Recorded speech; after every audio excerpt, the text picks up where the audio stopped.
이 사진들을 한번 보세요. 언뜻 보기에는 완전히 다른 사진들이죠? 하지만 이 사진들 속엔 미스터리한 공통점이 있습니다. 이 사소한 공통점은 몇 년 동안 전 세계 역사학자들을 어리둥절하게 만들었습니다. 이 모든 것은 100년 전에 러시아 제국에서 시작되었습니다. 그 당시에는 이미 사진 촬영이 흔한 것이었기 때문에 다양한 역사적 건물의 사진을 찍는 게 특별한 일은 아니었습니다. 그중 다수가 나중에 엽서와 포스터를 만드는 데 사용되었고 그 누구도 이상한 점이 있다고 한 적이 없었어요. 아주 최근까지 모든 것은 조용했습니다. 시베리아의 크라스노야르스크시의 한 연구팀이 지역 건물 사진 20여 장에 서 있는 작은 인물을 발견했는데요.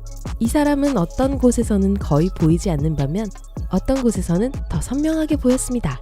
연구원들은 이를 더 조사해 보기로 했고 곧 그림의 품질을 향상시켜 더 자세히 그 인물을 살펴볼 수 있었습니다. 그것은 사진마다 항상 똑같은 옷을 입고 똑같은 자세로 서 있는 10살 정도의 소녀였습니다. 흰 오버코트에 챙이 넓은 모자를 쓰고 늘 길게 따은 머리를 왼쪽 어깨로 늘어뜨리고 있었습니다.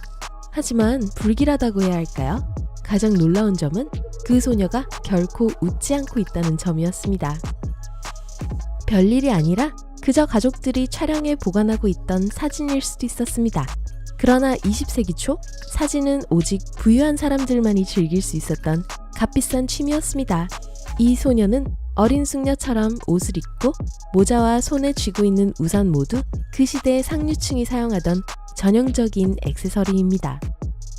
당시 러시아 귀족들은 보통 유명했고 사교 모임에 참석해 엘리트들 사이에서 이름을 날렸습니다. 그렇기 때문에 충분히 깊이 파고든다면 그들 중 누구에 대한 정보라도 찾는 건 어려운 일이 아닙니다. 하지만 이상하게도 그 소녀나 그 소녀의 사진을 찍은 사람에 대해서 찾을 수 있는 것은 아무것도 없었습니다. 2016년 그 소녀를 발견한 연구원들은 그 소녀를 아는 사람이 있는지 전 세계 커뮤니티에 도움을 요청했습니다. 그 소녀는 부유하게 자란 게 분명했기 때문에 군주제의 지지자들이 힘든 시기를 겪었을 때 부모와 함께 러시아 제국을 탈출했을 수도 있었습니다. 당시 많은 사람들이 유럽과 미국으로 도망치기 위해 돈과 연주를 사용했기 때문에 아마 유럽이나 미국의 누군가가 그 소녀를 알아볼 수도 있었겠죠. 하지만 그런 사람은 아무도 없었습니다.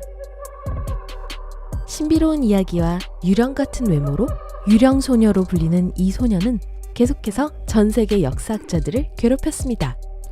설상가상으로 대부분의 사진들은 익명으로 찍은 것이었고 그중 몇몇 사진에 FEA라는 암호 같은 이니셜만이 남아있었습니다. 연구원들은 기록 보관소를 샅샅이 뒤졌지만 사진을 소유한 것으로 보이는 사람을 찾지 못했습니다. 가장 인기 있는 이론은 그 소녀가 사진작가의 딸이라는 추측이었습니다. 정말 많은 사진에 등장했기 때문이죠. 유령 소녀는 늘 같은 옷과 액세서리를 착용했기 때문에 처음에 사람들은 모든 사진을 같은 날에 찍은 것이라고 생각했습니다.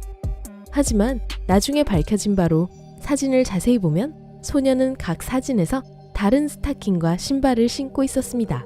그러니까 이 소녀가 단 하루 만에 모든 사진을 찍었을 수는 없다는 거죠. 하지만 만약 그 수수께끼 같은 사진작가가 찍으려고 한 것이 자신의 딸이었다면 왜 그렇게 초점에서 벗어나 있었을까요? 고품질의 사진을 만들어내기 전까진 아무도 그 소녀를 알아채지 못했습니다. 웅장한 배경과 대조적으로 소녀가 매우 작게 등장했기 때문이죠. 사진작가는 분명히 딸이 아니라 건물을 찍으려고 했습니다. 몇몇 사진에서 이 소녀는 거의 보이지도 않습니다. 어떤 사진에서 이 소녀는 가운데에 등장하기는 하지만 그때조차도 그녀는 사진의 초점이 아닙니다. 어떤 사람들은 이를 단순하게 설명합니다. 당시 사진 촬영은 사치였고 그 당시 사진 한 장을 찍기 위해서는 꽤 오랜 시간 동안 가만히 있어야 했습니다. 그래서 오늘날 많은 사람들처럼 다양한 클로즈업 사진을 찍는 대신에 이 사진 작가는 가능한 한 가장 큰 범위까지 포함해 주변을 찍기로 한 거죠. 소녀의 표정과 자세에 대해서도 많은 의문이 제기되었습니다. 이 소녀는 항상 침울한 얼굴로 카메라를 노려보고 있습니다. 그리고 자세도 항상 똑같고요.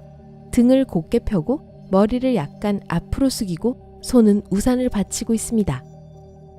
영국에서는 전통적으로 얼굴을 진지하고 위엄있게 보이도록 하기 위해 사진작가는 사람들에게 치즈 대신 푸른을 말하게 했죠.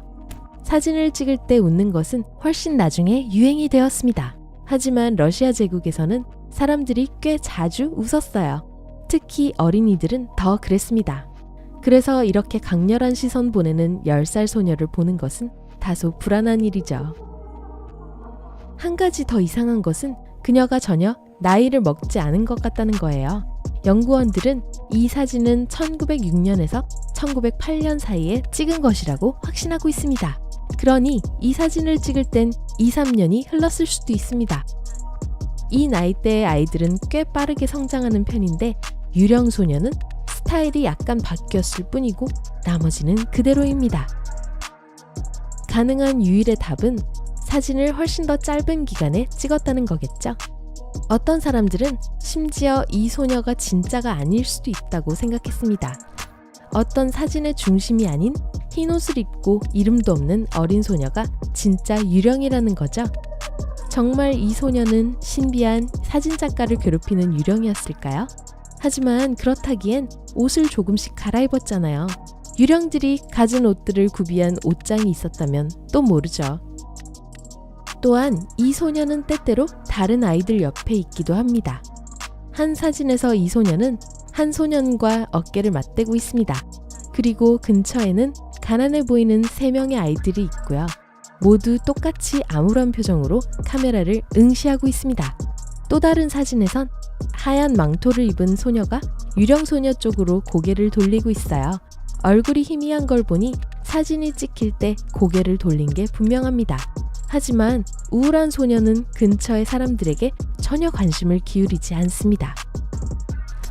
마지막으로 남은 질문은 이 소녀와 사진작가가 어떻게 되었느냐는 거예요. 이 사진들은 한때 분명히 한 컬렉션의 일부분이었지만 모두 다양한 곳에서 발견되고 짜맞춰졌습니다. 어떤 사진은 개인 수집가가 기증한 것이었고 다른 사진들은 다양한 기록 보관소나 소장처에 남아있는 것이었죠.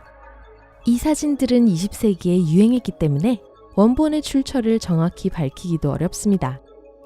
또 이 사진들은 크라스노야르스크시의 기념엽서나 도시 지역 명소의 포스터로 만들어졌습니다. 이렇게 사진이 광범위하게 배포되고 명확한 저작권법이 없었던 상황에서 이 사진들의 정확한 출처가 어디인지 밝히는 건 거의 불가능했습니다. 그리고 심지어 오늘날까지 수년간의 연구에도 불구하고 수수께끼 같은 유령 소녀의 기원에 대한 단서는 아직 하나도 없습니다. 전 세계의 사람들이 조사에 참여했지만 아무도 이 소녀나 소녀의 가족에 대해 아는 사람이 없습니다. 생각해보세요. 어쩌면 여러분이 이 놀라운 미스터리를 처음으로 밝혀낼 수 있지 않을까요? 오늘 새로운 것을 배웠다면 이 영상에 좋아요를 주고 친구와 공유하세요. 여기 여러분이 좋아할 만한 다른 멋진 비디오들이 있습니다. 왼쪽 또는 오른쪽을 선택하고 삶의 밝은 면에 머무르세요.